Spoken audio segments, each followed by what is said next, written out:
ధరణి ఉంటే మంచిదని కోరే వాళ్ళెందరో కోరని వాళ్ళందరూ రాష్ట్రంలో ఎక్కడికి పోయినా కూడా నేను అడుగుతా ఉన్నాను. అందరూ కూడా ప్రజలు ఏక కంఠంతో ధరణి ఉంటేనే మాకు లాభం, ధరణి లేకపోతే మళ్ళీ పైరవకారులు అధికారులకు లంచాలు ఇవ్వలేక చచ్చిపోతామని చెప్పి చాలా చోట్ల ప్రజలు తెలియజేస్తూ ఉన్నారు. ఆసిఫాబాద్ ప్రజలను కూడా నేను అడుగుతా ఉన్నాను, ధరణి ఉండాలన్నా తీసేయన్నా,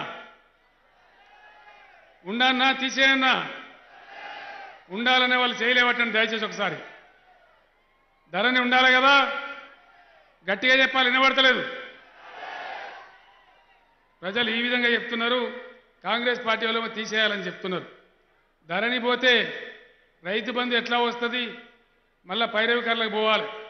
వడ్లు అమ్మితే ఇప్పుడు పైసలు ఎట్లా వస్తున్నాయి, సేట్ల చుట్టూ బీట్ల చుట్టూ మళ్ళీ కాగితాలు పట్టుకొని తిరగాలి. ధరణి పోతే పట్టా ఇవ్వడానికి 6 నెలలు టైం పడుతుంది, లంచాలు ఇచ్చి తిరగాలి. ఇవన్నీ రకరకాల ఇబ్బందులు వస్తాయి.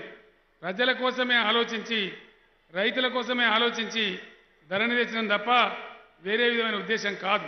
అదేవిధంగా అనేక కార్యక్రమాలు, కరెంటు కోసం మనం ఎన్ని బాధలు పడ్డామో మీకు తెలుసు. గత ఆదిలాబాద్ జిల్లాకు నేను వచ్చినప్పుడు కూడా అనేక సందర్భాలలో కరెంటు పోవడం, అర్ధరాత్రి పూట కరెంటు పెట్టబోయి రైతులు కరెంటు షాక్తో చావడం, అనేక ఇబ్బందులు జరిగినాయి. కానీ ఇవాళ 24 గంటలు రాత్రిపూట మా రైతులు బాయిల కాడికి పోయే అవసరం లేకుండా బ్రహ్మాండంగా కరెంటు సప్లై జరుగుతూ ఉంది. ఇది భారతదేశంలో ఏ రాష్ట్రంలో కూడా లేదు. నయా పైసా బిల్లు లేకుండా బ్రహ్మాండంగా ఫ్రీ కరెంట్ ఇచ్చే ఒకే ఒక రాష్ట్రం తెలంగాణ రాష్ట్రం అనే మనవి చేస్తూ ఉన్నాం. ఇట్లాంటి సదుపాయాలన్నీ పెంచుకుంటూ పోతా ఉన్నాం. అనేక రంగాలలో నంబర్ 1 స్థాయిలో మనం ఉన్నాం. మన తలసరి ఆదాయంలో కావచ్చు, ప్రతి ఇంటికి నల్లాబెట్టి పరిశుద్ధమైన నీళ్ళు ఇచ్చే విషయంలో కావచ్చు, గర్భిణీ స్త్రీలకు ఇచ్చేటువంటి కేసీఆర్ కిట్స్ కావచ్చు, రైతులు చనిపోతే వచ్చే ఆపద్ బంధు కావచ్చు, రైతు బంధు కావచ్చు. ఒక తేడా, చిన్న తేడా మీరు గమనిస్తే మీకు అర్థమవుతుంది. గతంలో రైతులు చనిపోతే ఆపద్ బంధు అని ఒకటి ఇచ్చేది, అది ఏడాది దినం దాటినా రాకపోయేది. చెప్పులు అరిగేటట్టు తిరిగితే కూడా చివరికి 10,000 20,000 పెట్టి పంపించేది. కానీ ఈరోజు ధరణి పుణ్యమాని ఎవరైనా ఒక రైతు ఏ కారణం చేత చనిపోయినా 5 లక్షల రూపాయల చెక్కు డైరెక్ట్గా వాళ్ళ ఇంటి ఖాతాలో వచ్చి చేరుతున్నది. ఇంత మంచి సదుపాయం మనకు ధరణి వల్ల సమకూరింది. ఈ జిల్లాలో కూడా వందలాది మందికి, వందలాది కుటుంబాలకు మనం ఇచ్చుకోవడం జరిగింది.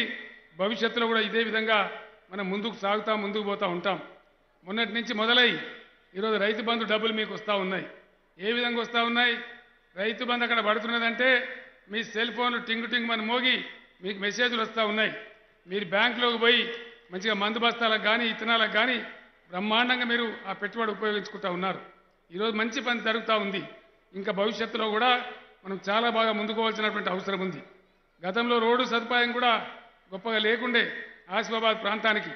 కానీ మంచిర్యాల నుంచి ఆసిఫాబాద్ దాటుకొని ఇంకా ముందు వరకు కూడా ఎటువంటి 4 లేన్ రోడ్ వచ్చిందో, ఎంత మంచి రోడ్ వచ్చిందో అది కూడా మీరందరూ స్వయంగా అనుభవిస్తూ ఉన్నారు. నేను మీ అందరినీ కోరేది ఒకటే, అనుకోని ఇనుకోని విధంగా మీరు బ్రహ్మాండమైన అభివృద్ధి